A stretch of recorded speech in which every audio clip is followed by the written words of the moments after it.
ನಮಸ್ಕಾರ, ನೀವು ನೋಡ್ತಾ ಇದ್ದೀರಾ ಡಿವಿಜಿ ವಾಯ್ಸ್. ನಾನು ನಿಮ್ಮ ಕರಿಯಪ್ಪ.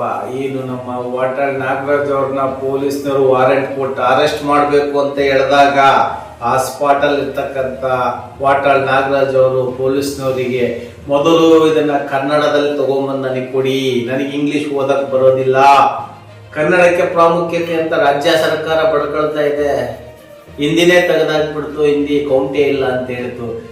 ವಾರಂಟ್ ಅಲ್ಲಿ ಕನ್ನಡ ಇಲ್ಲ ಅಂತ ಹೇಳಿದ್ರೆ ಕನ್ನಡ ಪರ ಹೋರಾಟಗಾರರು, ಕನ್ನಡ ಪರ ಸಂಘಟನೆಯವರು, ಕನ್ನಡ ಪರ ಒಕ್ಕೂಟದವರು ಕೇಳಲೇಬೇಕಲ್ವಾ ರಾಜ್ಯ ಸರ್ಕಾರವನ್ನ. ನೋಡಿ ಈ ಪೊಲೀಸ್ ವ್ಯವಸ್ಥೆ ಯಾವ ರೀತಿ ಆಗಿದೆ ಅಂತಂದ್ರೆ, ಮೇಲ್ಗಡೆ ಏನ್ ಹೇಳ್ತಾವನ ಅದನ್ನ ಕೆಳಗಡೆ ಕೇಳಬೇಕು. ದಿನಕ್ಕೆ ಸುಮಾರು ಸ್ಟೇಷನ್ಗಳ ಮೇಲೆ ಪೊಲೀಸ್ನರ ಮೇಲೆ ಕೇಸ್ಗಳು ಒಂದ ಎರಡ, ಕದ್ದೊಡಿವೆ, ಎಂಟ್ರಿಗೆ ಒಡವೆ, ಕದ್ದಿರೋ ಬಂಗಾರದಲ್ಲಿ, ಸಿಕ್ಕಿರ್ತಕ್ಕಂಥ ಬಂಗಾರದಲ್ಲಿ ಎಂಟ್ರಿಗೆ ಒಡವೆ ಮಾಡಿಸ್ಕೊಟ್ರು ಒಂದ್ ಕಡೆಗಾದ್ರೆ, ಇಲ್ಲಿ ಅಡ್ಡಾನೆ ಸ್ಟೇಷನ್ನೇ ಅಡ್ಡ ಮಾಡ್ಕೊಂಡಿರ್ತಕ್ಕಂಥ ನಿಂದೊಬ್ಬನು ರಿಯಲ್ ಎಸ್ಟೇಟ್ ಅಡ್ಡ ಮಾಡ್ಕೊಂಡಿದ್ದಾರೆ, ದಂಧೆ ಮಾಡ್ಕೊಂಡಿದ್ದಾರೆ, ತಿಂಗಳಿಗೆ ಇಷ್ಟು ಅಂತ ಮಾಮೂಲಿ ಮಾಡ್ಕೊಂಡಿದ್ದಾರೆ.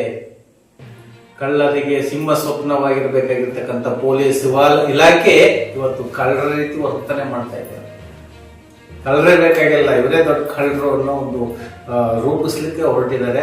ಹಾಗಾಗಿ ಮತ್ತೆ ಅವರು ಅದೇ ವಾರೆಂಟ್ ಅನ್ನು ಇಟ್ಕೊಂಡು ವಾಟಾಳ್ ನಾಗರಾಜ್ ಅವ್ರನ್ನ ಬಂಧಿಸಿದ್ದಾರೆ.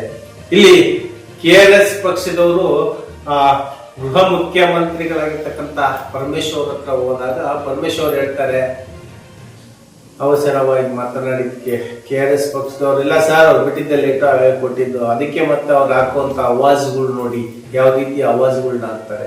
ರಾಜ್ಯದ ಗೃಹ ಮುಖ್ಯಮಂತ್ರಿಗಳಿಗೆ ಕಾನೂನು ಮೋಸ್ಟ್ಲಿ ಗೊತ್ತಿಲ್ಲ ಅಂತ ಅನ್ಸುತ್ತೆ. ಆದ್ರೂ 3 ಬಾರಿ ಗೃಹ ಮುಖ್ಯಮಂತ್ರಿಗಳಾಗ್ಬಿಟ್ಟಿದ್ದಾರೆ. ಇದು ನಮ್ಮ ರಾಜ್ಯದ ಜನರ ದುರ್ದೈವ. ಅಲ್ಲಿ ಒಳಗಡೆ ವಿಡಿಯೋ ಮಾಡ್ತಾ ಇರ್ತಕ್ಕಂಥ ವ್ಯಕ್ತಿ ವಿಡಿಯೋ ಮಾಡಬೇಡ ಅಂತ ಹೇಳ್ತಾರೆ ಅಂತ ಹೇಳಿದ್ರೆ, ಇವರಿಗೆ ಕಾಮನ್ ಸೆನ್ಸ್ ಎರಡೂ ಇಲ್ಲ. ಕಾಮನ್ ಸೆನ್ಸ್ ಎರಡಿಲ್ಲ ಅಂದ್ರೆ ಕಾಮನ್ ಸೆನ್ಸ್ ಇಲ್ಲದ ಪರಮೇಶ್ವರ್ ಅಂತಲೇ ಹೇಳ್ಬೇಕಾಗುತ್ತೆ. ಸುಪ್ರೀಂ ಕೋರ್ಟ್ ಒಂದ್ ಕಡೆ ಆದೇಶ ಮಾಡುತ್ತೆ, ಪೊಲೀಸ್ ಸ್ಟೇಷನ್ ಅಲ್ಲ, ಎಲ್ಲಿ ಬೇಕಾದ್ರೂ ಪಬ್ಲಿಕ್ ಪ್ಲೇಸ್ ಅಲ್ಲಿ ವಿಡಿಯೋವನ್ನ ಮಾಡಬಹುದು.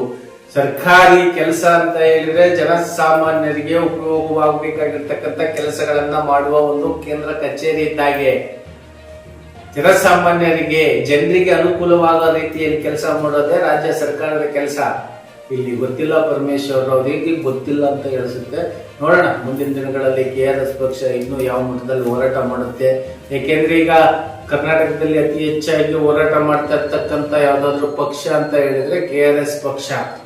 ನೀತಿ ನೋಡೋಣ ಮುಂದೆ ಏನಾಗುತ್ತೆ ಅದರ ಬಗ್ಗೆ ಮುಂದಿನ ವಿಡಿಯೋದಲ್ಲಿ ತಿಳಿಸ್ಕೊಡ್ತೀನಿ. ನಮಸ್ಕಾರ, ಇದು ನಿಮ್ಮದೇ ಧ್ವನಿ.